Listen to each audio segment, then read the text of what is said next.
네, 오늘 정체성 회복 17번째 나갑니다. 정체성 회복. 이것은요, 정말 우리가 우리 자신에 대해서 알지 못하면 결국은 진짜 하나님이 주시는 응답을, 원색적인 응답을 받을 수가 없어요. 왜냐하면 하나님이 우리에게 원색적으로 주시는 응답은 힘이기 때문에 그래요. 우리의 정체성은 파워 그 자체입니다. 그 증거가 어딨냐면요, 하나님의 형상이에요. 여기에는 정복자라는 의미가 내포되어 있습니다. 왜냐, 하나님은 만왕의 왕이시죠. 만왕의 왕이라는 것은 과거, 현재, 미래 모든 왕들의 최고의 왕이라는 의미죠. 그러니까 심 자체예요, 하나님은. 그런 하나님의 형상대로 지음받은 것이 바로 우리입니다. 자, 그래서 우리는 하나님의 모든 것이에요. 하나님의 전부라고 할 수 있어요. 그 최고의 존재라고 할 수도 있고, 또 그런 우리를 하나님은 모든 것을 주관하시죠. 시작과 끝을 가지고 계세요. 그런데 우리는 하나님의 시작과 끝을 갖고 계지만 우리는 과정 속에 산다고 보죠. 그렇죠? 그 시작은 하나님이 했지만 그 끝을 가는 그 과정은 우리에게도 책임이 있어요. 그래서 어떤 과정을 가느냐에 따라서 그 끝은 달라져요. 반드시 끝은 옵니다. 정해져 있기 때문에. 그러면 결국 이 과정 속에서 내 안에 들어가 있는 것이 무엇냐에 따라서 내 안의 것을 가지고 결과를 갖게 되겠죠. 그래서 우리는 하나님과 동행하는 삶을 살아야 됩니다. 그 창세기 5장에 보면 에녹이 있죠. 에녹이 하나님과 300년 동안 동행하면서 자녀를 낳았죠. 그래서 죽음을 맛보지 않고 이제 하늘로 올라가는 그런 응답이 있었죠. 자, 그래서 우리가 이런 그 과정을 살기 위해서 반드시 나의 복음을 갖고 있어야 됩니다. 이 나의 복음은 하나님의 힘을 소유하는 그런 방법이에요. 이 복음으로 우리는 사실 그 힘의 그 근원을 볼 수 있는 게 바로 이 복음에서 보는 거예요. 지금 제가 이 복음을 말하지 않고 우리는 하나님 형상 정복자입니다 막 이렇게 얘기하면요, 이것도 어떤 면에서는 지식이 될 수가 있어요. 이 복음의 가치를 가지고 우리는 정말 어떤 정복자라는 것인지 그거를 확인할 수 있는 근거가 바로 이 복음입니다. 그래서 이 복음은요, 영적이죠. 우리는 영적이어야 해요. 즉 하늘의 사랑. 그래서 보좌의 축복을 또는 보좌의 배경을 갖고 이 땅에 살고 있죠. 그리고 이 나의 복음을 가지고 우리는 우선순위 일을 둬야 됩니다. 이 복음이. 그래야 우리는 선택과 결정에 승리할 수 있어요. 우선순위 일이라는 것은 뭐냐면요, 모든 삶이 이 복음이 우리 삶을 주관해야 됩니다. 우리가 이제 그 10분의 1이라는 거죠. 11조. 11조는 10개 중에 하나를 하나님께 드린다도 의미도 있지만요, 10분의 1, 요 일은요, 10개를 대표를 해요. 그래서 우선순위 1이라는 것은 우리의 삶을 주관하는 것이라고 보면 됩니다. 자, 그래서 우리가 오늘 좀 확인해야 될 거는, 많은 메시지 듣고 반복해서 또 듣지만요, 한번 진지하게 생각을 해보십시다. 뭐냐면 언약의 사람들, 아브라함, 이삭, 야곱서부터 다윗, 그 성경에 하나님께 쓰임받은 인물들, 응답받은 사람들, 이런 사람들이 무엇을 갖고 그런 하나님의 그 성경에 기록될 만큼 주님이 오시는 그날까지 믿음의 사람들, 후손들에게 읽혀지는 그 사람들의 그 힘은 그 무엇인가, 그걸 좀 확인을 해봐야 되겠죠. 이 언약의 사람들은 오직 한 가지, 오직 한 가지예요. 여러 가지를 갖고 있질 않았어요. 여러 가지를 갖고 있으면요, 하나님의 응답과 끝까지 갈 수가 없습니다. 여러 가지 갖고 있어서. 자, 그래서 그것이 뭐냐면, 오직 한 가지라면 알죠? 복음이죠. 이 복음이 세 가지를 일치시켜야 됩니다. 자, 믿음의 조상들이요, 반드시 뭘 알았겠습니까? 아브라함이 하나님 존재 확인하지 않은 상태에서 하나님을 안다고 하지 않았을 겁니다. 분명히. 아브라함의 믿음은요, 하나님 존재 확인이 됐어요. 그쵸? 우리도 신앙은 바로 그겁니다. 하나님 존재 확신이 있어야 됩니다. 확인이 되는 답을 갖고 있어야 됩니다. 그것이 여인의 후손이죠. 창세기 3장 15절. 이것이 요한복음 10장 30절에 보면 나와 아버지는 하나이니라. 즉 아들을 보고 우리는 아버지가 있다는 존재 확인하죠. 그걸 우리가 진지하게 좀 생각해 보자는 거예요. 뭐냐? 아브라함, 이삭, 야곱 모든 성경의 인물들은요, 하나님 존재 확인이 됐어요. 그 사람들은 누가 진짜 참 하나님인지 확신 속에 살던 사람들이에요. 그리고 양의 피의 의미를 반드시 잊지 않고 살던 사람들이에요. 양의 피. 그러니까 유대인들이 다 양의 피로 예배를 드렸죠. 근데 이 양의 피의 의미를 아는 자와 모르는 자로 나눠져 있죠. 근데 우리가 믿음의 조상들은, 언약의 사람들은 이 피의 의미를 알고 있었다는 얘기예요. 자, 세 번째, 부활이요. 부활 믿음을 갖지 않고서는 힘을 가질 수가 없죠. 그렇다면 이 언약의 사람들은 모두가 그 양의 피의 의미, 죽음뿐만이 아니라 우리는 반드시 부활한다는 그 의미, 그 여인의 후손이 다시 사신다는 그 의미도 이미 구약엔 다 되었다는 것은 이분들이 다 지금 알고 살았다는 거죠. 자, 그분이 누구냐? 예수죠. 그 예수 이름에 힘을 갖고 있었어요. 하나님의 이름에 힘을 갖고 있었어요. 제가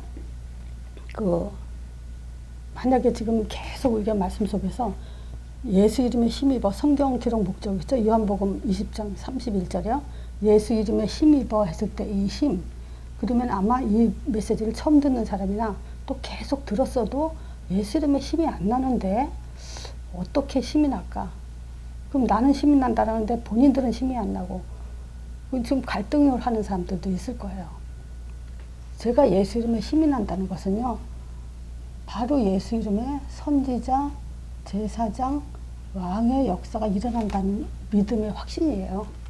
그 힘이라는 건 기운이 나고 뭐 기분이 좋아지고 그런 것이 아니라 하나님은 이 세 가지 그리스도 사역을 창세기 3장 15절에 예언하시고요. 이것을 반드시 이루신 거잖아요. 그러면 지금은 예수님이 이 땅에 안 계세요. 그래서 예수님이 가기 전에 자기 이름으로 이제 기도하라 그랬거든요. 그러면 그 예수 이름은 그 이름에 예수님이 하신 일이 지금도 계속 영적으로 일어나요. 그 영적으로 일어나는 것이 성령이에요. 그래서 이 성령은 왕권이라고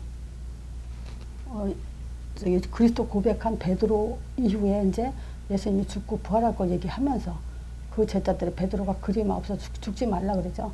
그리고 나서 하신 말씀이 이제 사단아 들어 물러가라 하면서 네가 도리어 사람의 일을 생각한다. 하나님 일을 생각하지 않고 사람의 일을 생각한다 하면서 그때 쭉 그 내용을 계속 들으면 여기 섰던 사람들 중에 이제 인자가 왕권을 가지고 오는 것을 볼 자도 있느니라 했을 때 마가다라 땅에 오실 성령을 얘기하는 거예요. 그 성령은 이제 왕권을 가진 성령이에요. 이 성령이 우리 안에 내주됐다는 거예요. 그래서 이거 가지고 저는 확신하기 때문에 힘이 난다는 거예요. 지금 내가 예수 이름 부르면 선자, 제사장, 왕의 역사가 반드시 하나님이 약속한 대로 이루시고 그 성령이 내 안에서 왕권을 가지고 모든 흑암을 깨트린다는 이 믿음이에요. 이거 갖고 힘난다는 거지 기분이 좋다는 게 아닙니다. 이것이 내 영혼을 평안하게 하고 또 누리게 하고 여유를 주고, 그래서 이 사실을 가지고 저는 땅끝까지 가는 그런 이제 방향을 갖고 살죠. 자, 그래서 이 땅끝을 가려면요, 어떻게 가야 되냐? 우리는 땅끝까지 가라 했으니까 가야 돼. 그냥 그렇게만 생각하면 안 돼요. 마태복음 28장 예수님이 부활하신 후에 하신 말씀은 제자 삼아야 돼요. 그래야 땅끝까지 갈 수 있어요. 그래서 내가 개인화가 되지 않고 사람들을 양육시킬 수가 없죠. 그래서 내가 개인화가 되고 먼저 제자가 된 다음에 또 제자를 키우고 계속 2대 3대 제자가, 내가 살아있는 동안에 2대 3대 제자가 나와야 우리는 그 비로소 땅끝을 갈 수 있는 거예요. 자, 요것이 창세기 1장 27절 하나님의 형상 회복이에요. 그래서 하나님의 형상은 선지자, 제사장, 왕적 기능이 회복된 걸 가지고 하나님 형상이라고 할 수 있죠. 물론 그 하나님 형상은 불신자도 하나님 형상이에요. 그렇지만 그들은 영이 죽었죠. 지정이 가지고 얘기하는 거죠. 우리는 이제 산 영으로 선자, 제사장, 왕의 기능이 회복된 거예요. 그래서 회복된 하나님의 형상이죠. 그래서 이 창세기 21장 27절 이 파워 자체가 이제 우리는 창세기 1장 28절 요걸 가는 거예요. 그래서 그 역할을 지금 우리가 예수 이름으로 가지고 지금 하나님 형상을 회복하고 땅끝까지 가는, 성령이 내주되고 권능으로 땅끝까지 가게 되는 그런 응답을 받는 사람들이에요. 그럼 보세요. 아브라함이 이 사실을 모르고 언약의 사람이 될 수가 없어요. 아브라함은 이 사실을 다 알았고 모든 언약의 사람들은 이 사실을 다 그대로 믿은 내용이에요. 이걸 가지고 이 사람들은요, 기도와 말씀, 하나님의 말씀, 기도, 응답, 이게 오직이 됐다는 거예요. 이게 안 되고는 절대 땅끝까지 갈 수가 없어요. 왜냐하면 사단을 이길 수가 없고 창세기 3장 문제를 해결할 수가 없어요. 우린 그걸 알아야 돼요. 그래서 지난주에 10분 메시지 했는데 자꾸 놓치는 게 뭐냐면 사단에 대해서 놓쳐요. 사단은 두려운 존재가 아니에요. 이미 우리랑 상관이 없어요. 그렇지만 계속 문제와 불신자들을 죽이고 문제 가지고 우리를 자꾸 정교화하기 때문에 언약기도 놓치면 안 된다는 의미에서 계속 지금 놓치지 말라고 하는 거예요. 자, 언약의 사람 반드시 이 5가지 옵션은 언약의 사람이 될 수 없고 이것이 기도로 계속되지 않으면은 우리는 다른 걸 잡게 되고요. 다른 응답을 받게 돼요. 그래서 언약의 사람은 이 3가지가 일치됐다. 그 얘기예요. 그 다음에 우리가 우선순위. 이 우선순위가 첫 번째가 창세기 4장 교회에 둬야 돼요. 이 교회는 사도행전 1장 8절을 성취시킬 수 있는 시스템이에요. 그래서 교회를 통해서 세계복음합니다. 사도행전 1장 8절을 성취시켜요. 그래서 우리가 개인이 회복되고 그 개인이 회복되면 가장 먼저 이제 교회에 우리가 중요한 일꾼들이 세워져야 되죠. 자, 그 다음에 창세기 6장에 가정이요. 가정은 사도행전 1장 8절의 중심이에요. 센터가 되죠. 사도행전 1장 8절로 이뤄나가는 가장 중심적인 곳이 어디냐? 가정이에요. 그리고 창세기 11장 세상에 사도행전 1장 8절을 가지고 정치, 경제, 문화를 정복해야 돼요. 이거 정복하지 않고는 세계복음화 될 수 없죠. 사도행전 1장 8절 성취할 수가 없죠. 그래서 사도행전 1장 8절을 성취한다는 것은 결국 개인과 교회와 가정을 통해서 이 사회를 살리는 거예요. 자, 요게 언약의 사람들이 가진 답이에요. 자, 그래서 제가 이 정체성 회복을 마지막으로 이렇게 좀 내용을 꼭 마지막으로 장식할 그 내용을 사실은 지금 오늘 준비했어요. 왜냐면 이걸 먼저 보는 것이 지금 좀 보는 것이 좋지 않을까 싶어서 준비를 했는데 저는 오늘은 많은 내용을 하지 않았어요. 자, 일단 하나님은 정체성 회복한 우리에게 개입하고 계세요. 하나님은 어느 정도로 우리를 지금 중요하게 보시고 개입하고 계시냐.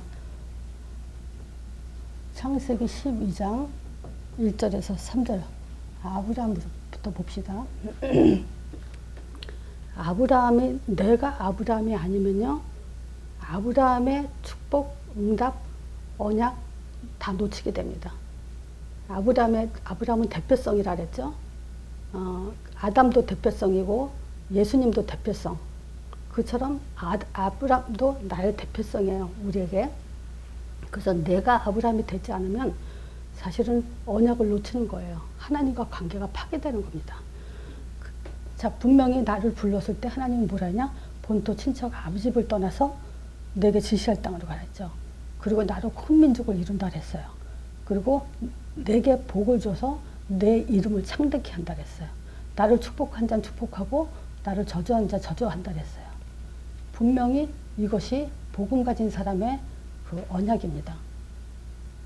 자, 이 믿음 하나 갖고도 우리는 모든 것을 다 양보할 수 있고 모든 것을 이렇게 놔도 상관이 없을 만큼 힘을 가질 수 있죠. 하나님이 대신 축복하는 자 축복하고 저주한 자 저주한다 했으니까. 그뿐만이 아니고요. 창세기 18장 오늘 본문입니다. 17절에 아브라함한테는 아무것도 숨기지 않는다 그래요. 그 말은 뭐냐? 나한테 바로 전도자인 여러분한테는 아무것도 하나님이 숨기는 게 없어요. 어느 정도 숨기지 않냐? 이사야 41장 그 8절에 보면 아브라함 보고 나의 벗이라 그래요. 야고보서에도 이 말이 있어요. 야고보서 2장 23절에도 아브라함을 하나님의 벗이라 칭했다 그래요. 바로 우리 존재를, 우리의 정체성은요, 하나님의 벗이라고 할 정도로 하나님이 그렇게 우리를 여겨주고 계세요. 자, 두 번째, 하나님이 살펴주세요. 창세기 19장 29절에 보면요. 창세기 19장은 소돔 고모라 성을 멸망시키는 그때죠. 그때 롯을 살려주죠. 그때 29절에 뭐라 하냐면 아브라함 때문에 아브라함을 이 성들을 멸하실 때 롯을 엎으실 때 아브라함을 생각하사 롯을 그 엎으시는 중에 끄집어냈다 그래요. 참 이런 성경 구절을 보면서 하나님이 우리를 얼마나 살피시는지 그거를 좀 느낄 수 있죠. 내 마음을 아프지 않게 하기 위해서 하나님은 주변 것도 하나님은 잘 이렇게 살펴주신다는 얘기예요. 그리고 죄를 막아주시게 돼요. 근데 이런 것들을요, 하나님 날 살핀다, 죄를 막아준다, 그냥 막연히 요 말 가지고 힘을 얻으시면 안 돼요. 이 복음 5가지 가지기 때문에 하나님이 살피시고 죄를 막아주신다는 거에 대해서 거기에 초점을 둬야 돼요. 자, 창세기 12장, 또 20장. 여기, 우리가 잘 알고 있죠. 아브라함이 사라를 2번이나 자기 누이라고 속이면서 위험한 일을 했죠.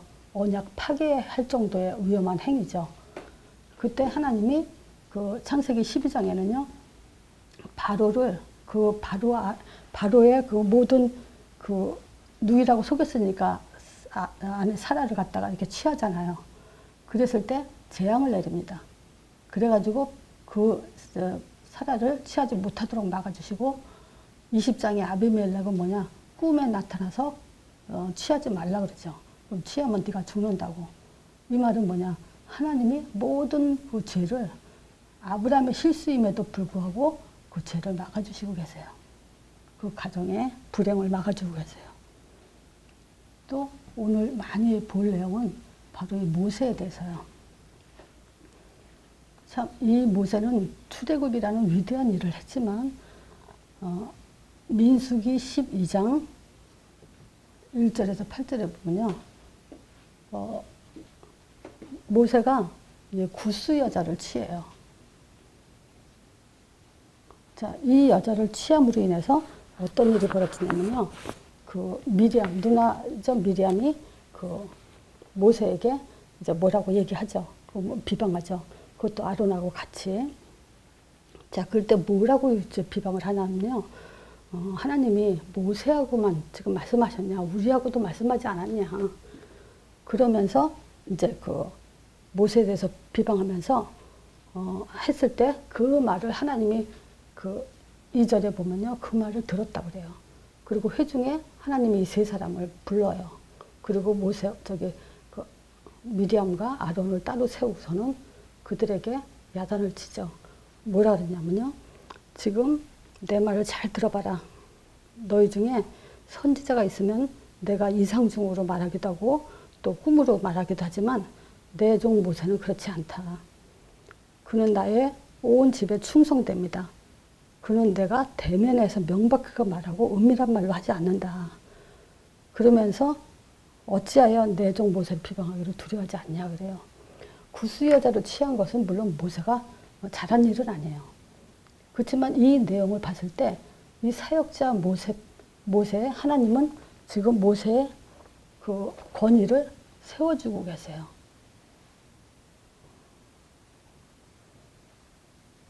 이런 내용을 볼 때요. 하나님이 쓰시는 일꾼들은 굉장히 중요하게 보고 있다는 걸 볼 수 있어요.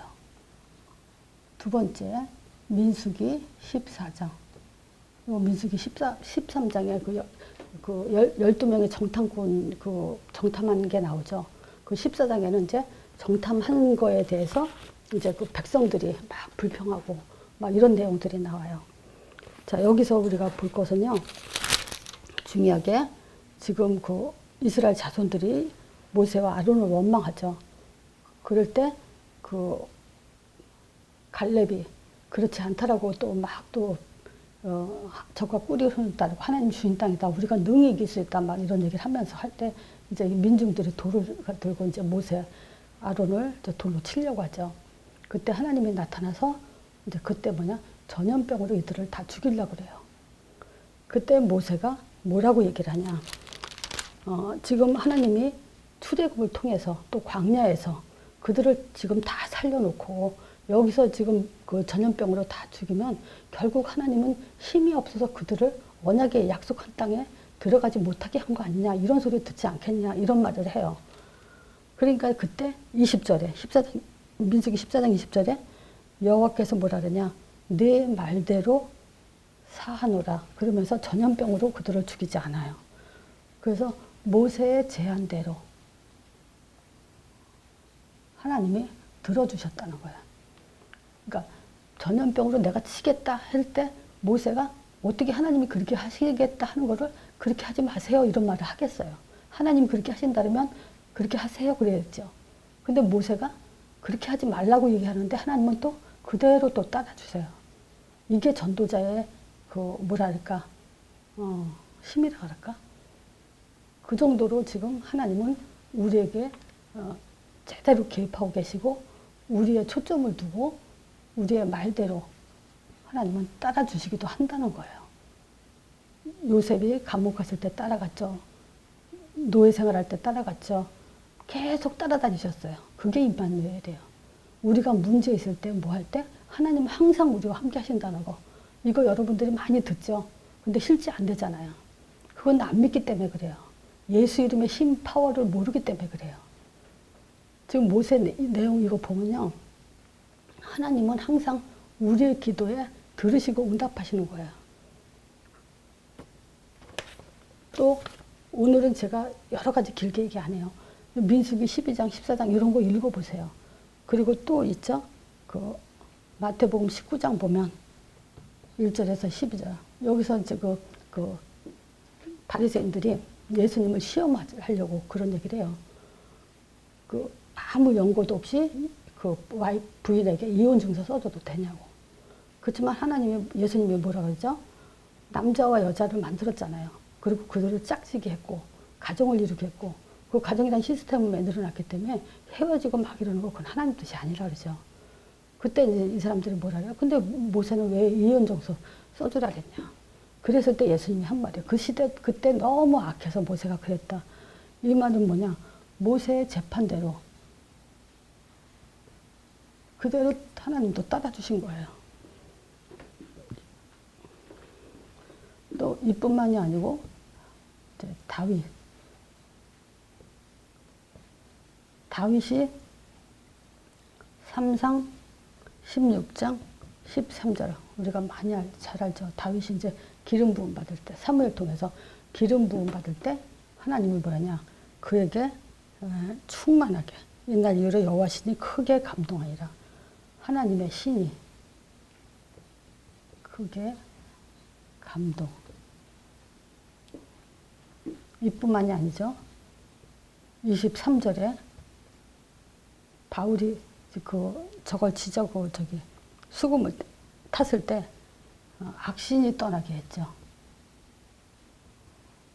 우리에게 큰 성령 충만을 주시고 우리를 통해서 악신이 떠나게 하는 그런 존재라는 거죠. 우리가. 네 번째 바울이요. 저는 이 부르심에서 아브라함도 그렇고 이 바울의 그 사도행전 9장 15절 이 내용이 저는 사도행전 1장 8절과 같이 가는 구절이 바로 이거예요. 핍박죄였잖아요. 근데 하나님은 바꿔놓으셨는데 어떻게 바꿔놓으셨냐. 이 사람을 내 이름을 위해서 하나님의 이름을 위해서 이방인과 임금들과 이스라엘 자손들에게 저 복음을 전할 내 이름을 전할 택한 나의 그릇이라 그래요. 하나님의 그릇. 바로 우리의 정체성이 이런 존재예요. 이 내용들을 지금 나라고 보지 않으면요. 내게 한 것이라고 보지 않으면 우리는 응답을 받을 수가 없습니다. 하나님과 그렇다면 관계가 없다는 얘기가 같아요. 그래서 이 내용은 지금 우리 정체성에 내포된 우리의 가치를 말하는 겁니다. 그래서 언약의 사람 반드시 아브라함과 이삭과 야곱 요셉들이 가진 믿음이 과연 무엇일까 한번 여러분들도 생각을 해보세요. 어떤 믿음을 가졌길래 도대체 그들이 하나님께 쓰임을 받았는가. 그리고 그들을 통해서 하나님은 특히 아브라함, 모세 통해서 이런 내용들을 기록했을 때는 우리가 우선순위를 놓치면 이것들을 다 놓치게 되고 있어요. 이걸 왜 놓치냐? 우리가 힘이 없기 때문에. 하나님이 우리에게 얼만큼 초점을 두고 있는지 그걸 놓치기 있기 때문에 그래요. 근데 실제 이 내용들을 보면요. 하나님은 그대로세요. 변함없이. 언약 가진 이 복음, 기도, 응답이 일치된 그 사람에게 하나님은 그대로 자기 뜻을 이루어가고 계세요. 그래서 모세에게 권위를 지켜주시고 모세의 제안대로 모세의 재판대로 요 한 주 동안에 요것만 갖고 뭐 이 내용을 다 기억하겠습니까? 이런 것들을 다 그냥 요것만 갖고도 우리는 우리 정체성에 그 내포된 그 가치가 얼마나 큰지를 느낄 수 있을 거예요. 그게 더 중요합니다. 그래서 한 주 동안 좀 깊이 이 말씀을 잘 소화했으면 좋겠습니다. 마치겠습니다.